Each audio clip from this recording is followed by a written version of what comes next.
1 week, hundreds of officers, dogs, horses, heat, seeking, gear, and bupkis. Nothing. No sign of that killer, and no warnings on national television to the public. Did the Texas authorities screw this one up royally? And are they staying mum? Because it is becoming painfully clear that may be exactly what they've done. Joining me now live is Chris Swecker. He is the former assistant director of the FBI Criminal Investigations Unit, and he led the search for Eric Rudolph, the Olympic Park bomber, so he knows a thing or two about hunting elusive fugitives in the woods. Also with me, Dan Eckhart, a criminal defense attorney and former prosecutor, once upon a time also a federal agent. Welcome to both of you. Chris, I'm going to begin with you if I can. I just don't understand why the authorities aren't blanketing the news and soliciting the help of anyone and everyone who, A, can help, media included, and B, can warn people that this horribly dangerous, lethal killer is out there. Yeah, it is curious, Ashleigh. I mean, you always want to leverage the public as much as you can. The only thing I can think of is that this is a county of 15,000. They think they know they've got him somewhere in the rural, out in the hinterlands there, and they may not need the general public at this point. They have posted a $50,000 reward, but everything I read, and my good friend Steve McCraw, who's head of Department of Public Safety there, they're very good at what they do, and they're very much involved with the 300 other officers. It sounds like they've got him somewhere in that area. They don't believe he's gotten out of there, at least in the most latest reports. Well, gosh, I wish I could tell you something, newer than yesterday at 5, because that's when they told me about this wanted guy and the fact that they had narrowed the search down to 5 square miles. And we've heard nothing since. And so, Dan, jump in here with this, because I just covered a manhunt last week where 2 fugitives covered 3 states in just a couple of days. And so how can they be so sure he's in those 5 square miles? Because they ain't seen him yet. And number 2, how about getting on the national media in case he's not in that state, in case someone was there to get him and drove him far away? Yeah, that's a great point, Ashleigh, and I agree. You do want to leverage the the public. Obviously, you've got more eyes in the public than you do just the law enforcement that's involved in the investigation. And given, I guess, his alleged contacts with the Mexican Mafia, possibly some Mexican cartels, there is that possibility that it's not just a Texas manhunt. It could be something that could encompass other states or possibly going across the border. So it's not a bad idea to get the resources of the media, the public involved, at least get it on their mind all the time in case they see something. Just like the car wash incident where the fugitives were caught in Indiana, Mr. White. I mean, that's a great example of what you're talking about. Yeah, Vicky and Casey White were caught because the car wash manager saw Casey on the news, because they were making themselves very available and putting this story all over the news. But there is not a word, from the authorities who are leading, this manhunt. And not only that, too tired last night to be on this program. And tonight, sorry, we'll call you when we think we need to. And I just have not experienced that in my many years of covering manhunts.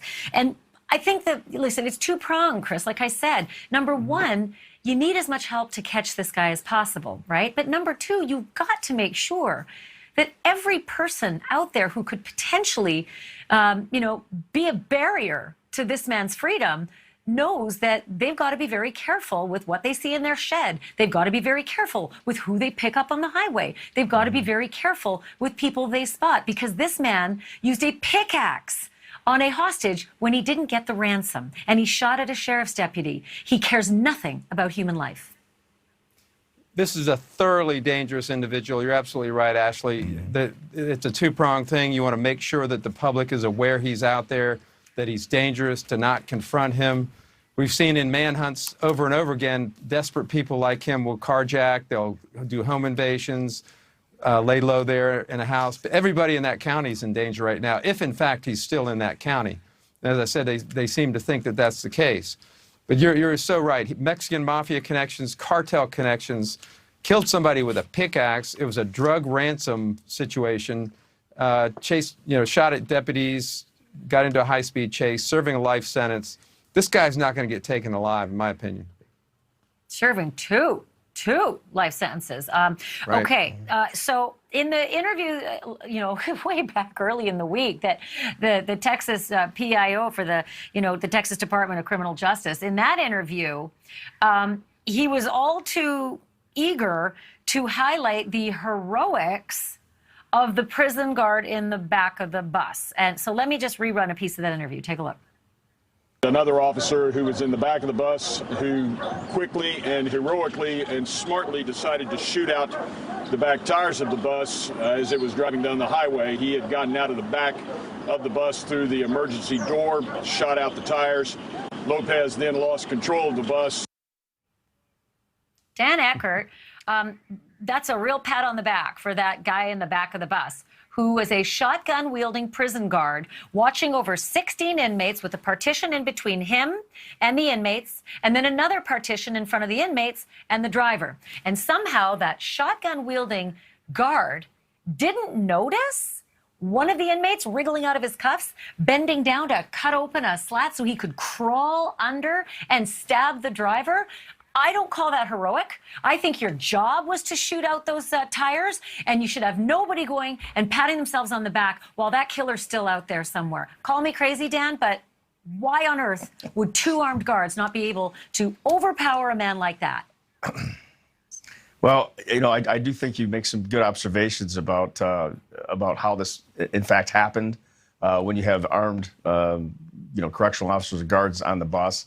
But it is a difficult situation. A lot of times the resources, the training, I can't speak specifically about the Department of Corrections for Texas, but a lot of these municipalities and these agencies will put somebody in a position where they're overwhelmed. And it sounds like Mr. Lopez and some of the other inmates that are on this bus were very, very violent, very serious criminals.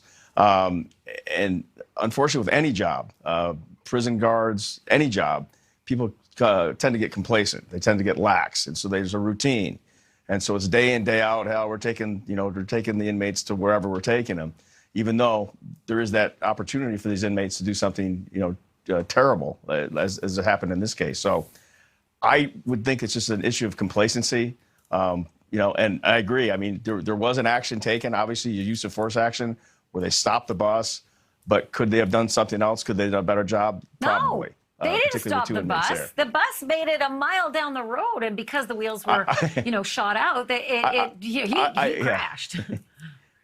I meant stop the buses with shooting out the tires. Yeah. No, I get it. I do know that the bus was able to progress farther. Here. But yeah, those are hard questions, and what they should be doing, I'm sure they will do, is an after-action report or after-action investigation. I hope so. Where they're going to drill down and talk to everybody and investigate what they did, what they didn't do, and what should have been done. Particularly, like you said, there was a shank on the bus. He was able to compromise his restraints and get to the bus driver. Those are all terrible scenarios in a correctional setting. Like I said, I kind of want answers. And Chris Swecker, I'm going to ask you a question. This is uncomfortable, very uncomfortable for me, because I have always been a proponent of law enforcement. I respect law enforcement. I worked for Live PD. I am thankful every day that they put themselves in harm's way for me. But I also have to ask questions. And one of the questions, I'm not going to lie, that came to mind, is it possible that this might have been an inside job? Because I just covered a guard who turned, a guard named Vicky White, who was amazing. And then she turned, and she made things very dangerous for a lot of people. Is it possible that with all these weird circumstances in this particular manhunt, that there might have been an inside job here? Yeah, I think there's it wouldn't be the first time, and I think there's a great possibility. I mean, at least this was gross negligence, multiple breaches of protocol. But when I look at his connections, Mexican Mafia, they run the prisons in Texas, pretty much. I mean, they are in charge. They are the worst of the worst, and there are plenty of numbers, and there's plenty of connections both inside and outside the jails. So it's not a stretch to think that they either compromised or bribed somebody to help out with this. The investigation will reveal that. But that this is, as I said, at least gross negligence, if not something intentional happening here. So actually, I think you may be hitting on something there. And I especially fire on the Mexican Mafia connections because they do have great influence in prison. They actually intimidate the guards.